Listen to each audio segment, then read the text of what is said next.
പ്രവാചകൻ ഇപ്രകാരം പ്രവചിച്ചു: വേട്ടയാടുന്ന ശത്രുക്കളുടെ മുൻപിൽ സംഭീതരാകാൻ ഞാൻ ഏലാമിന് ഇടവരുത്തും. എന്റെ ഉഗ്രകോപത്തിൽ ഞാൻ അവർക്ക് അനർത്ഥം വരുത്തും. അവരെ ഉന്മൂലനം ചെയ്യുന്നതുവരെ വാൾ അവരെ പിന്തുടരും. ഇത് പൂർത്തീകരിച്ചുകൊണ്ട് BC 596 ബാബിലോൺ ഇന്നത്തെ ഇറാന്റെ ഭാഗമായിരുന്ന അന്നത്തെ ഏലാമിനെ കീഴടക്കി.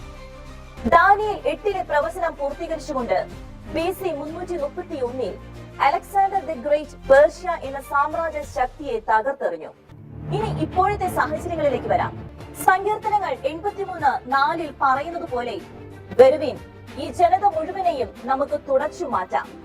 ഇസ്രായേൽ എന്ന നാമം മേലിൽ ആരും ഓർമ്മിക്കാതിരിക്കട്ടെ എന്ന് അവർ പറയുന്നു എന്ന പ്രവചന വചനം അക്ഷരാർത്ഥത്തിൽ നിറവേറ്റുകൊണ്ട് ഇറാന്റെ നേതൃത്വത്തിൽ ഡെത്ത് ടു ഇസ്രായേൽ മുദ്രാവാക്യങ്ങൾ പരസ്യമായി മുഴക്കുകയാണ്.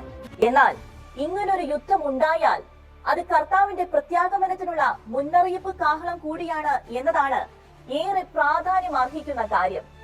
പ്രവചന ഘടികാരം കർത്താവിന്റെ ദ്വിതീയ ആഗമന മണിക്കൂർ അടുക്കുന്നതായുള്ള മണിനാദങ്ങൾ ഒന്നൊന്നായി മുഴക്കുമ്പോൾ അവയെല്ലാം കണ്ടില്ലെന്നും കേട്ടില്ലെന്നും നടിച്ച് മുന്നോട്ട് പോകുന്നവരുടെ ഗതി വിധി ദിനത്തിൽ ഭയാനകമായിരിക്കും.